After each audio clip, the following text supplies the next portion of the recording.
Hi again, everyone. Gary Digital Williams here on the Boxing on the Beltway Podcast Network. And the Boxing on the Beltway Podcast Network can be heard on Spreaker, Stitcher, iHeartRadio, Podcast Addict, Castbox, Google Podcasts, Spotify, TuneIn, and many other podcast outlets. You can hear the Boxing on the Beltway Podcast Network each and every week, at least when we get a chance to put it on there for you, because a lot of different things, news and changes in news going on here, and we have some personal issues we had to deal with as well. But I'm going to get this podcast out to you this week, and primarily it's going to be a recap of what was overall a pretty successful weekend for Beltway Boxers back on April 24th. So a lot of Beltway Boxers were in action all around especially around the East Coast, and we're going to talk about that this week on our podcast.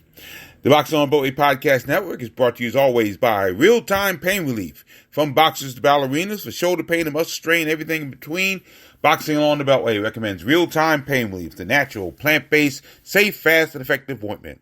You go to freepainoffer.com, buy $10 worth of Real-Time Pain Relief, you get a free $10 tube of Real-Time Pain Relief, now endorsed by two-time world heavyweight champion Big George Foreman. So try his knockout plan for Real-Time Pain Relief. Rub it on. The pain is gone in real time. And by DeborahSpears.com. She has great weight loss tips, great jewelry, and great training methods, all at Deborah, Debra Spears.com. Well, the biggest bout of the weekend was one of the few losses on the weekend, and it wasn't a easy loss. I mean, it was a tough one, and it was overall a pretty good performance by Laurel, Maryland super middleweight Damon the Best at it Nicholson. Now, he got a moral victory, I guess you could say, because he did stop the first round knockout streak of his opponent for that bout, the chosen one, Edgar Berlanga of Brooklyn, New York. But, and even more importantly, he took Berlanga the distance. So that in itself was a moral victory, but everything else was all Edgar Berlanga. Berlanga knocked down, Nicholson 4 times during the bout. Nicholson showed so much heart in this bout. He really did. Nicholson ended up losing an 8-round unanimous decision. That was at the Silver Spurs Arena in Kissimmee, Florida. The bout was the co-feature of a telecast on ESPN. But Nicholson took the full measure of Edgar Berlanga and still was standing at the end. So you got to give him a lot of heart for that. That is just wonderful to do that. But the other part of it and the difficult part of this is that Nicholson, every time he has stepped up in a major bout, you go back to Jesse Hart and this one and a few others, he hasn't done it. He hasn't won. And you got to wonder now that Nicholson's a full-fledged veteran. I think he's somewhere close to 30 years old. I don't know how much more he can give. And that's going to be the tough part going forward. I mean, will he be able to break through and get a key win? We have to wait and see. Hopefully he can. But it was a tough loss for Damon Nicholson. Nicholson again was very game. But he did show a lot of heart making it to the final round. But Berlanga won very relatively easy.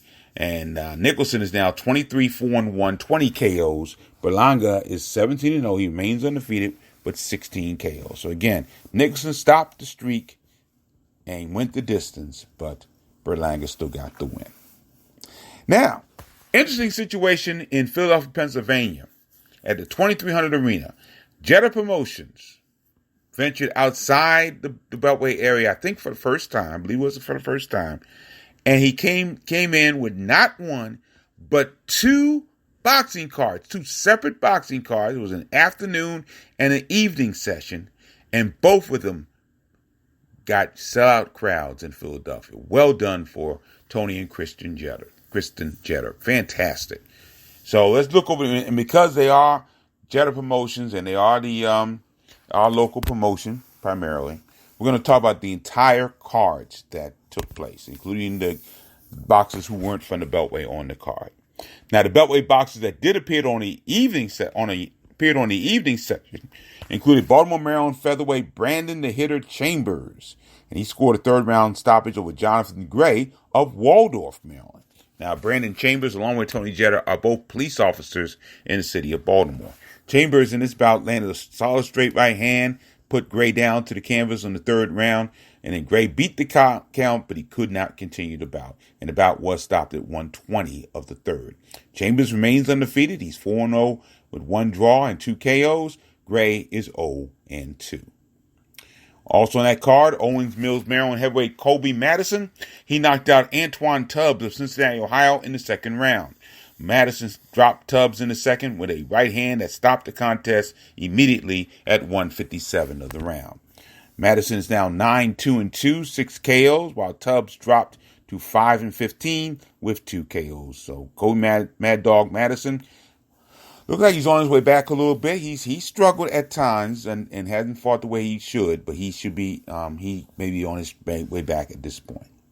Now, debuting Baltimore heavyweight lightweight, Evan Harker, he lost a 4-round unanimous decision to equally debuting Josh Clark of Fridley, Minnesota, by way of Ecuador. Now, Harker is a native of Nova Scotia, Canada, and he lost by scores of 39-36 all across the board. So Evan Harker loses his pro debut at the 2300 Arena in Philadelphia, Pennsylvania. And Capitol Heights, Maryland super bantamweight Jakeem Henderson, he won a 4-round unanimous decision over Jeffrey Williams in Philadelphia, and both these guys were making their pro debuts in this one. Henderson would win by 39-37 scores from all 3 of the judges. Now, the rest of the card, the other bouts of the evening, the main event of the card was Woodhaven, New York welterweight Daniel El Gallo Gonzalez. He won a 6-round unanimous decision over Evenci Prizefighter Dixon, the veteran from Lancaster, Pennsylvania. Gonzalez would win by scores of 60-54 and 59-55 twice. Gonzalez is now 20 wins, 2 losses, 1 draw, and 7 KOs, while Dixon drops to 10-26-2 with 5 KOs. Debuting lightweight Raymond the Scientist Cuadrado of Ridgewood, New York. He needed just 45 seconds to knock out Alexis Chavarria of Houston, Texas. Cuadrado knocked Chavarria twice before the bout was stopped, and Chavarria is 1-2. So good performance by Raymond the Scientist. I like that name. Cuadrado of Ridgewood, New York. Philadelphia super middleweight Christopher Brooker scored a 2nd-round TKO over Damian Hill of Brooklyn Park, Minnesota. Brooker would drop Hill with a barrage of punches in the 2nd round, followed by a series of left hooks to knock Hill down again. Bout ended at 141 of the 2nd round. Brooker is now 15-7, 6 KOs. Hall drops to 4-14. Now, that was the evening session. Now let's go to the afternoon session. 3 Beltway boxers competed on that card, and 2 of them lost by knockout. And that includes Baltimore middleweight Stephon the Surgeon Morris. He lost by a 2nd-round TKO to Dwayne Williams of Philadelphia. Morris suffered 3 knockdowns in the 2nd round before the bout was stopped at 2:18 of the round. Morris competed for the first time since June of 2017, I think only a 2nd bout after the passing of his father, and he falls now to 4-2, 3 KOs. Williams' record evens at 3-3, 3 KOs. Debuting junior middleweight Victor Williams of D.C., he, by way of Oklahoma, he originally from Oklahoma, he now fights out of D.C., he needed only 50 seconds to knock out Winchester, Virginia junior middleweight Leonidas Folks. I think that's his way he pronounced his name. Williams dropped Folks with a big overhand right, then pressured him until the bout was stopped. Now, Folks is a native of Baltimore, and he's now 2-2. Meanwhile, Williams comes out of the football factory, so to speak. He played college football at Dartmouth College. So good pedigree for Victor Williams, who made his pro debut successful out of D.C. And other bouts on the matinee session, Orange, New Jersey super lightweight Michael Lee scored a 3rd-round TKO over Roy McGill of Harrisburg, Pennsylvania. Bout was stopped at 2:26. Lee is 8-1, 6 KOs. McGill falls to 6-5 with 3 KOs. Bronx, New York super middleweight Javel Joseph, he remained undefeated with a 4-round unanimous decision over Carl Murphy of Harrisburg, Pennsylvania. Joseph won by shutout, 40-36 on all 3 cards, and he raised his record to 4-0, 1 KO. Murphy is 2-3, 2 KOs. Orange, New Jersey welterweight Steve Moore, he knocked down Philip Davis of Worcester, Massachusetts twice en route to a 4-round unanimous decision win over Philip Davis. Moore used right hands to drop Davis in the first and third rounds, and he won by scores of 38-36 twice and 38-37. Moore is now 4-8, 3 KOs. Davis is now 2-4-1. And Englishtown, New Jersey featherweight John Leonardo, he knocked out Willie Anderson of Paulsboro, New Jersey, with the very first punch he threw, an overhand right. The bout was just over in just 14 seconds. Leonard is now 1-0-1, 1 KO. Anderson is 0-5. And also Nicky the Bull Vitone, he's a welterweight out of Pine Brook, New Jersey. Excuse me. He battled Matt Gaver of California to a 4-round majority draw. Vitone would win on Judge Dave Brazo's card. Brazo judges in the Beltway as well as in the state of Pennsylvania. He won on Brazo's card. Vitone did 39-37. However, judges Adam Frischia and John Puturaj saw the bout a draw 38-38. Vitone is now 4-0-1, 4 KOs, and Gaver is 1-5-2. So another successful card by Tony and Kristen Jeter, and they had the matchmaker Nick Tiberi as alongside. So congratulations to the Jeter Promotions crew. A wonderful, wonderful doubleheader of boxing. I like to see him try that here in the Beltway. I think it'd be, once everything opens up, that'd be a wonderful thing to see here in the Beltway. So I hope he continues that tradition. Now, a number of local boxers were on a card, and this bout was at a place known as 1200 Grand Central Station 1500 Grand Central Avenue in Vienna, West Virginia. And there's a card that took place there on Saturday, April 24th, and a number of Beltway boxers were on it, including Bazooka Joe Veazey, and he is the welterweight out of Baltimore, Maryland. Super welterweight out of Baltimore, Maryland. He scored a second-round TKO over the debuting Nelson Lopez. And Nelson Lopez is from Fairmont, West Virginia. And the time of the stoppage was 2:59 of the round. And Veazey is now 3-0 with 2 KOs to his credit. Also on the card, Charles Johnson. I'm looking straight from the box rec. I got information on this, but I didn't get it in time for the show. Charles Johnson out of Upper Marlboro, Maryland. He's a cruiserweight, and he won a 4-round unanimous decision over Jesse Ottmans Jr. Jesse Ottmans Jr. And I'm checking where he's from real quickly. He made a pro debut, and he's out of East Stroudsburg, Pennsylvania. And Johnson would win by unanimous decision on the card. 39-37 was one score. Actually, 2 scores, 39-37, and 1 score had it 40-36 for Johnson. Johnson's now 2-4 on his career, and Jesse Ottmans, as we said, making his pro debut on this card. Let's look at that one more time. So once again, Charles Johnson, congratulating him making his pro debut on the show. Speaking of pro debuts, Terrell Boyd of, Johnson is 2-4, 1 KO out of Marlboro, Maryland. And speaking of pro debuts, Terrell Boyd out of Baltimore, Maryland, he made his pro debut, scoring a first-round TKO over Jonathan Cooper.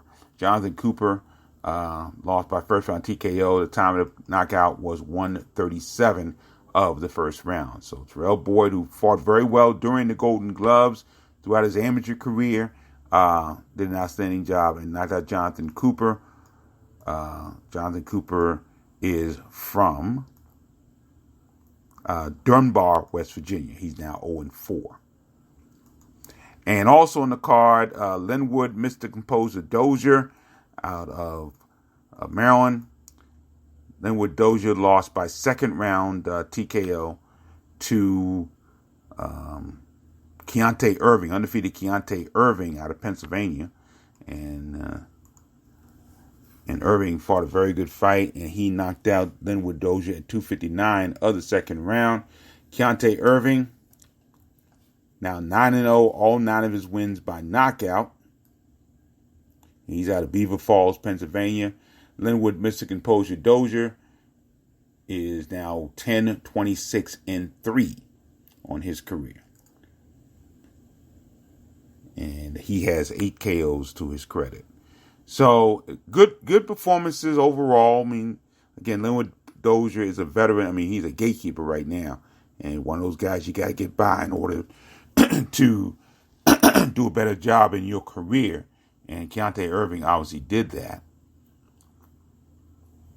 Then with Dozier 10-26-3 with 5 KOs on his career. So we had to follow through box rep because again the information came very late to us. So that is Saturday.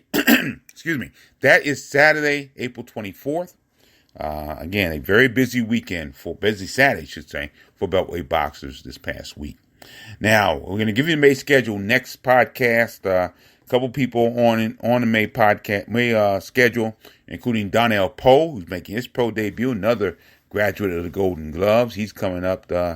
Later on this coming month, along with Ronaldo Gaines will be on his back in his return coming up in May as well. And in June is going to be very huge. There'll be a lot of folks be on that. I know Gervonta Davis is fighting that month. Jaleel Hackett, who made his signing with Mayweather Promotions, he'll be 18 by the time he turns 18 later this coming month, and he'll make his pro debut on a card featuring Floyd Mayweather in an exhibition bout against Logan Paul, which I don't know why anybody wants to see that, but Jaleel Hackett will be on that undercard. Looks like he'll be on the undercard of that bout. So, and also the Davis brothers, Kelvin and Keon, out of Alexandria, Virginia, by way of Norfolk, Virginia. They'll be on a card coming up. So lots to talk about in the next couple of months. Unfortunately, not a whole lot of it's here in the Beltway, but in fact, none of it's here in the Beltway, but we do have a lot to talk about in the coming weeks on Beltway Boxing. So make sure you stay with us and see what's going to happen down the road. And that will do it for another edition of the Boxing on Beltway Podcast Network. Once again, the Boxing on Beltway Podcast Network brought to you by Real Time Pain Relief. You go to freepainoffer.com, buy $10 worth of Real Time Pain Relief. You get a free $10 tube of Real Time Pain Relief, now endorsed by Big George Foreman. So try the 2-time World Heavyweight Champion's knockout formula for Real Time Pain Relief. Rub it on. The pain is gone in real time. And by DeborahSpears.com. She has great weight loss tips, great jewelry, and great training methods, all at Deborah, Debra Spears.com. Thanks for joining us. My name is Gary Digital Williams. Thank you for continuing to support the Boxing on Beltway Podcast Network. And keep supporting the best boxing in the world, the boxing along the Beltway. Thanks for listening. Take care.